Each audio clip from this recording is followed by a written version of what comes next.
என்ன என்ன பாக்குற? ஒரு வழியா லாயர் கிட்ட டிவோர்ஸ் பேப்பர்லாம் கொடுத்தாச்சு.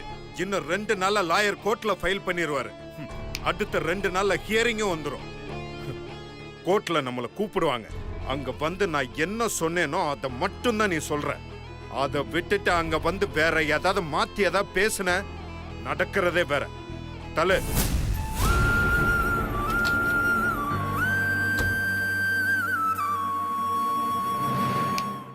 அதுக்கப்புறம் நமக்கு டிவோர்ஸ் கொடுப்பாங்க.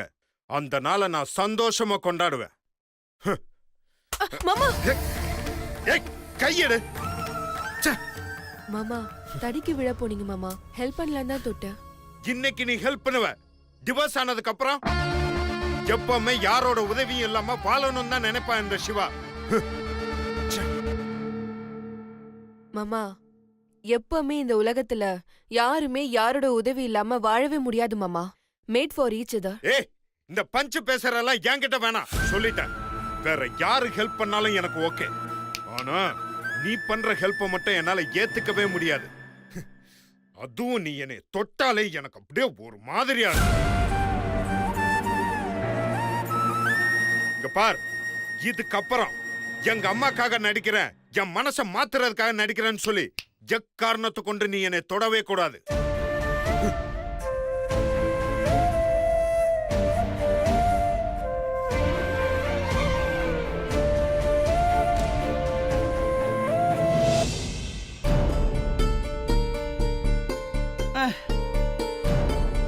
சுபத்ரா, இந்த சீரியல்ல வர வில்லிங்க எல்லாருமே நம்மள மாதிரி பொம்பளைங்களா தான் இருக்காங்க.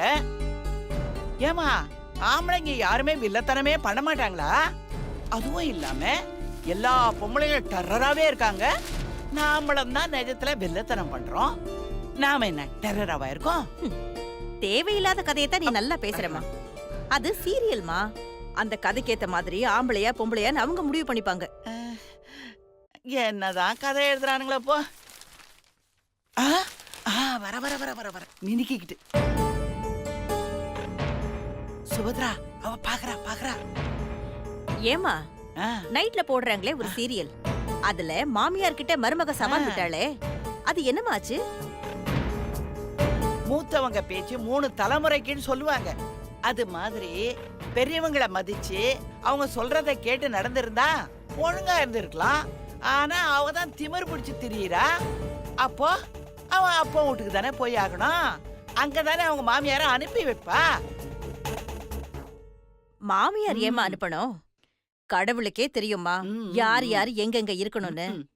தகுதிக்கு மீறி ஆசைப்பட்டா தடம் தெரியாம தான் போவாங்க.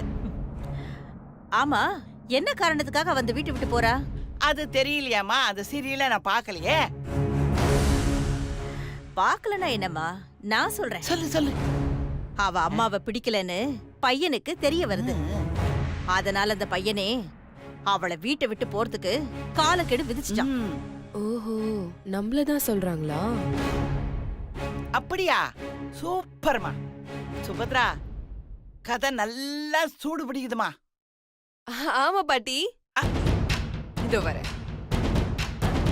பாட்டி, இந்த இடத்துல கதையில ஒரு ட்விஸ்ட் இருக்கணுமே. என்னது அது? நான் சொல்றேன், இப்படி வாங்க.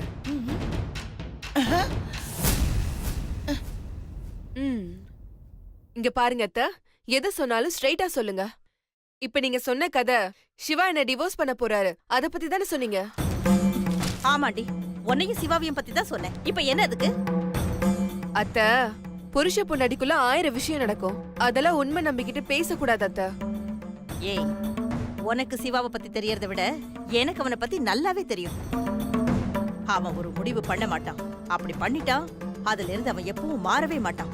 அவன் உனக்கு கொடுத்த டிவோர்ஸ் பேப்பர் எனக்கு கிடைச்ச வெற்றி பேப்பர். இன்னும் 1 வருஷம்தான். அதுக்கப்புறம் உன் பெட்டி படுக்கையெல்லாம் எடுத்துக்கிட்டு, சாரி உனக்கு தான் பெட்டி படுக்கை எதுவுமே இல்லையே, வெறுங்கைய வீசிக்கிட்டு தானே வந்த. அதே மாதிரி வெறுங்கைய வீசிக்கிட்டு உங்க அப்பா வீட்டு வாசல்ல கண்ணை கசக்கிட்டு போய் நிக்கணும். அத பார்த்து நான் சந்தோஷப்படணும். நீங்க சொல்ற மாதிரி மத்த விஷயத்துக்கு வேணா அவர் மாறாம இருக்கலாம். ஆனா எப்படிப்பட்ட விஷயமோ புருஷ பொண்டாட்டிக்குள்ள ஒரே ராத்திரியில மாறிடும். உங்களுக்கு தெரியாததா என்ன? ஒரு ராத்திரியில மாறுறதுக்கு முதல்ல ஒன்னு அவனுக்கு பிடிக்கணும். ஓட்ட பானையை வச்சுக்கிட்டு தண்ணி நிரம்பி வழியிற மாதிரி நடிக்கிறியே. நிறைஞ்சிட்டா இன்னும் என்னெல்லாம் பண்ணுவேன். அதனாலதான் விதி உங்க 2 பேரையும் பிரிச்சு வச்சிருக்கு. இங்க பாரு சக்தி, நீ இங்க வாழக்கூடாதுன்னு இருக்கு. அதனாலதான் விதி சிவா மூலமா உனக்கு டிவோர்ஸ் கொடுக்க வச்சிருக்கு. சிவா உனக்கு 1 வருஷம் டைம் கொடுத்திருக்கான். ஆனா நான் அதுக்கு முன்னாடியே உன்னை இந்த வீட்டை விட்டு விரட்டுறதுக்கு ரொம்ப ஆர்வமா இருக்கேன். நீ போனதும் உனக்கு பின்னாடியே உனக்கு துணையா உன் அக்கா மீனாட்சியையும் சேர்த்து அனுப்பி வைக்கிறேன். ம்? அதுக்கப்புறம் இந்த வீட்டுக்கு நானே ராஜா, நானே மந்திரி. என்ன தடுக்க ஒரு நாய் இருக்காது இந்த வீட்ல. அத்த, நீங்க சொல்றதெல்லாம் கேட்டா எனக்கு சிரிப்பு தான் அத்த வருது. ஒரு நல்ல அம்மா தம் பையன் நல்ல வாழணும் தான் ஆசைப்படுவாங்க. ஆனா நீங்க எங்களை பிரிக்கணும்னு ஆசைப்படுறீங்க. சரி விடுங்க, அவரு உங்க வயித்துல பிறந்த பையன் இல்லையே. ஆனா சுந்தர் உங்க வயித்துல பிறந்தவர் தானே. அவர் வாழ்க்கையை ஏன் அழிக்கணும்னு நினைக்கிறீங்க? மீனாட்சி அக்கா இல்லாம சுந்தர் வாழ மாட்டாரு. அவர் அக்காவை அந்த அளவுக்கு லவ் பண்றாரு. ஒரு அம்மாவா இத கூட உங்களால புரிஞ்சுக்க முடியல?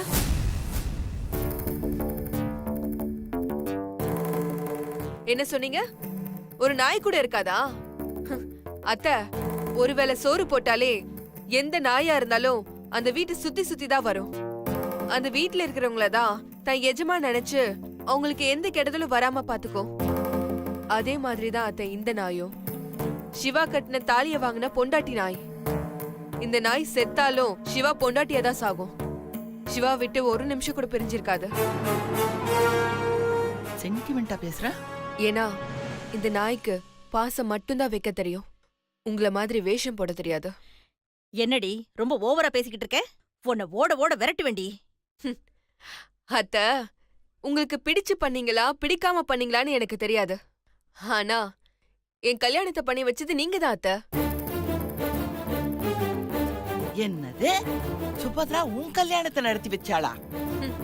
ஆமா பாட்டி, இந்த தாலி நான் ஆசைப்பட்டதில்ல, சிவாவும் ஆசைப்பட்டதில்ல, எங்க அத்தை ஆசைப்பட்டது. மண்டபத்துல மட்டும் சுந்தருக்கும் மீனாட்சிக்கும் கல்யாணம் பண்றதுக்கு அத்தை ஓகே சொல்லிருந்தா எனக்கும் சிவாவுக்கும் கல்யாணமே நடந்திருக்காது. அத்தை பிடிவாதம் பிடிச்சதுனாலதான் இந்த தாலி என் கழுத்திலேயே ஏறிச்சு. சோ எனக்கு யாரு கல்யாணம் பண்ணி வச்சது? சுபத்ரா அவங்களேதான்.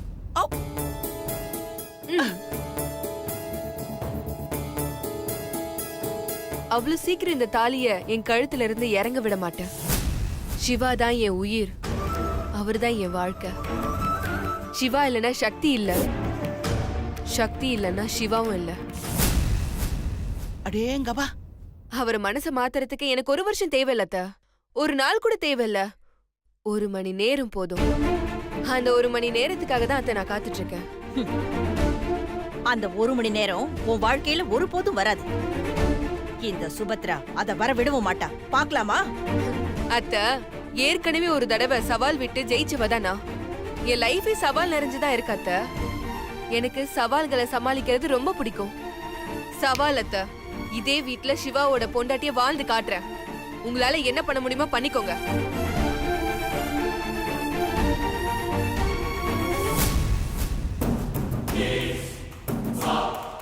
பாத்தியாமா எப்படி எல்லாம் பேசிட்டு போறா? இதுக்காகவாவது அவளை இந்த வீட்டை விட்டு துரத்தணுமா?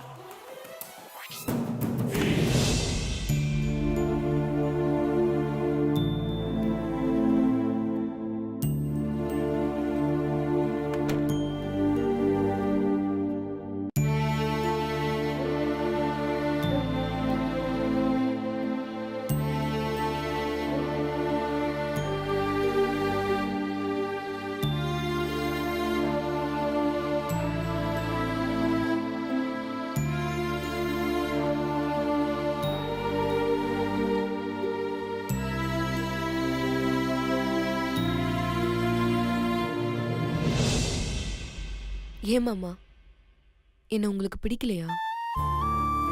என்ன பிரிய அவ்வளவு ஆர்வமா? ஒவ்வொரு நாளும் கேலண்டர்ல நாளை டிக் பண்ணிட்டே வரீங்க. முதல்ல எனக்கு உங்களை பிடிக்கல மாமா. உங்களுக்கெல்லாம் எந்த பொண்ணு வந்து மாட்டுவாளோ அந்த பொண்ணு உங்ககிட்ட ரொம்ப கஷ்டப்பட போறான்னு நினைப்பேன்.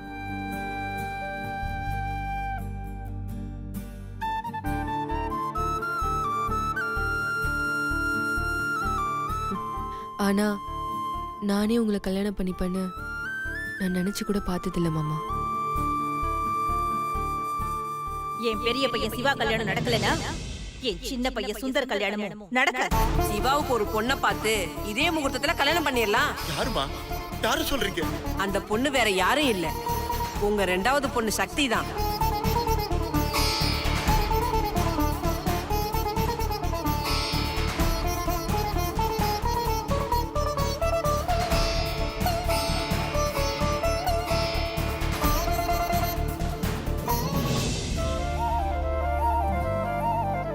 எங்க அக்காவோட வாழ்க்கைக்காக தான் நான் உங்களை கல்யாணமே பண்ணிக்கிட்டேன். இன்னைக்கு நீங்க என் கழுத்துல தாலி கட்டினீங்களோ அன்னிலிருந்து நான் உங்க பொண்டாட்டியா தான் மாமா வாழ்ந்துட்டு இருக்கேன். நீங்க என்னை விட்டு விலகி போனாலும் நான் உங்க கூட தான் வாழணும்னு ஆசைப்படுறேன்.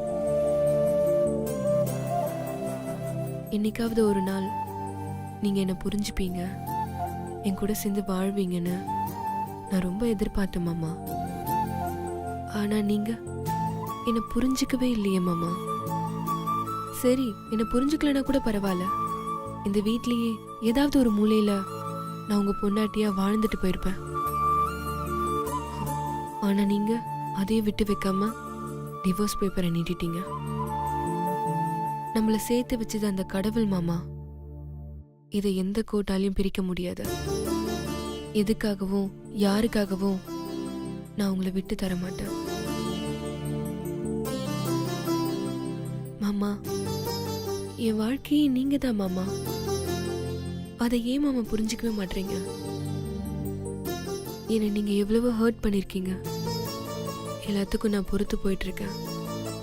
அதுக்கு காரணம் என் மேல தப்பு இருக்குங்கிறதுக்காக இல்ல மாமா, உங்க கூட நான் சேர்ந்து வாழணுன்றதுக்காக தான் மாமா.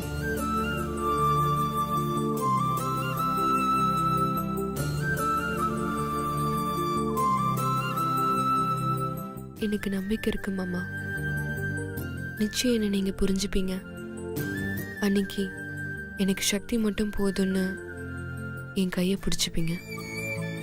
அதுக்காகவாவது என்ன நடந்தாலும் சரி, நான் இந்த வீட்டிலே தான் இருப்பேன்.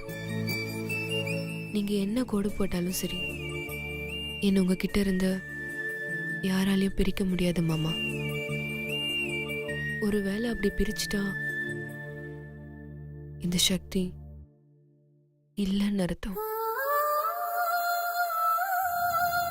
இந்த ஜென்மத்துல நான் தான் மாமா உங்க பொண்டாட்டி, நீங்க தான் மாமா என் புருஷன். இதை மாத்த நம்மளை படிச்ச அந்த கடவுளால கூட முடியாது.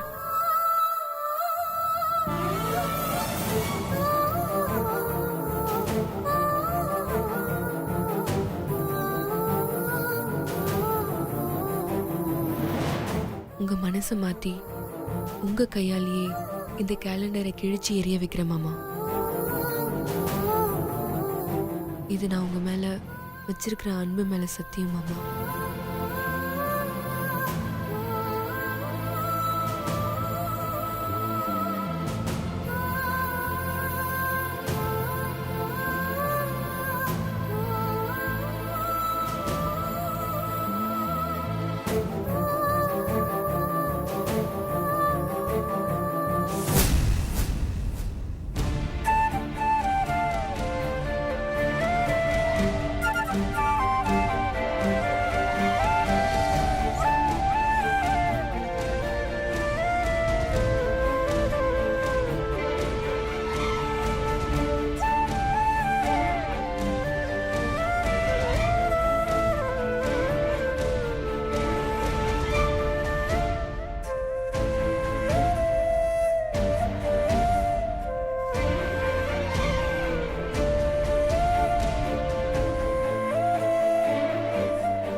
யார் இந்த நேரத்துல ஃபோன் பண்றது?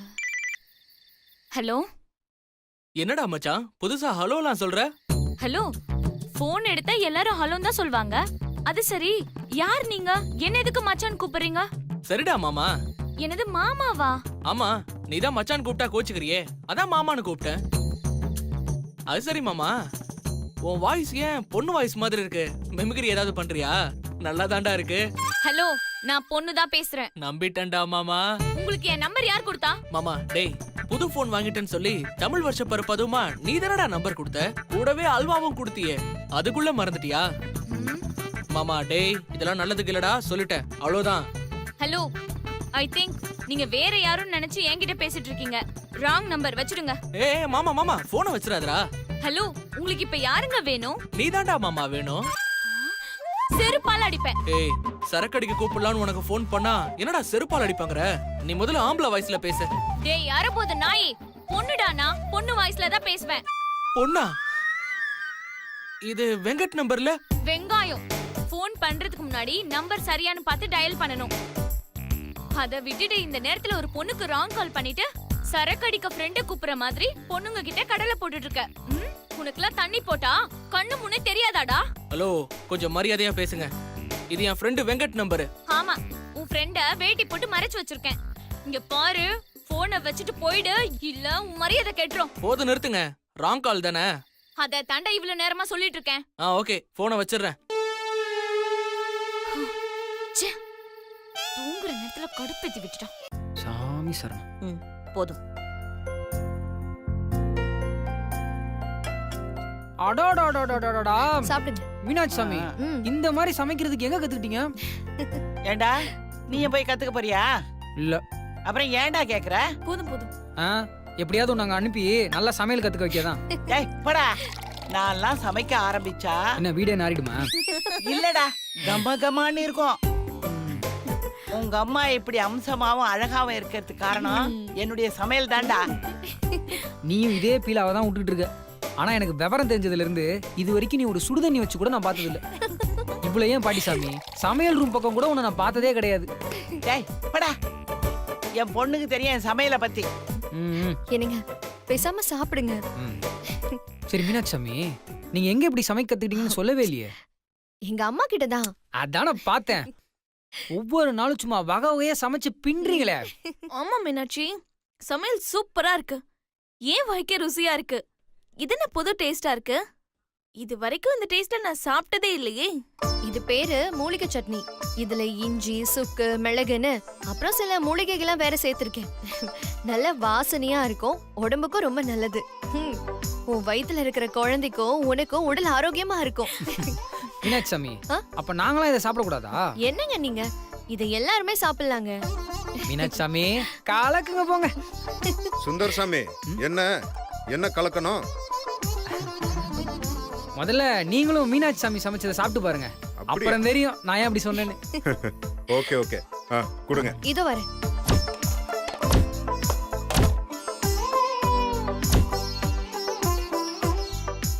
மீனாட்சி, எனக்கு சட்னி வேணும். இது வரேன்.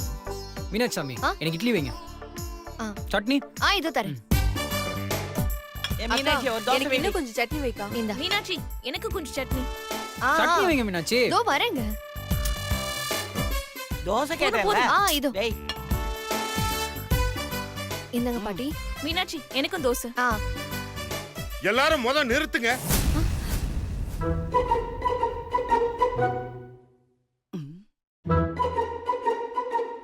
மீனாட்சி, நீங்க முத உட்காருங்க. உட்காருங்கன்னு சொல்றேன்ல. எல்லாரும் என்ன நினைச்சிட்டு இருக்கீங்க? பாவம் மீனாட்சி பிரெக்னெண்டா இருக்காங்க, அவங்கள போய் இப்படி வேலை வாங்குறீங்க.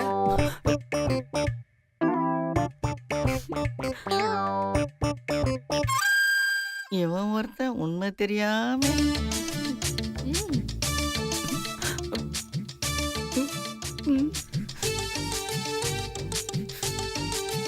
ஒருத்தன் எப்ப பார்த்தாலும் நான் சிங்கிளே பேசிக்கிட்டு இருக்கான். ஏய் தாரணி, நீயும் தானே கர்ப்பமா இருக்க, உன்ன மாதிரி தானே அவங்களுக்கு உடம்பு வலிக்கும். கொஞ்சம் கூட யோசிக்கவே மாட்டேன். இல்ல. அருமை. டேய் சுந்தர், யார் அக்கறையா இருந்தாலும் இல்லைனாலும் உன்னை அப்பா ஆக்குறதுக்கு ஒரு குழந்தை வரப்போகுது. நீ தாண்டா அவங்கள பத்திரமா பாத்துக்கணும். குழந்தை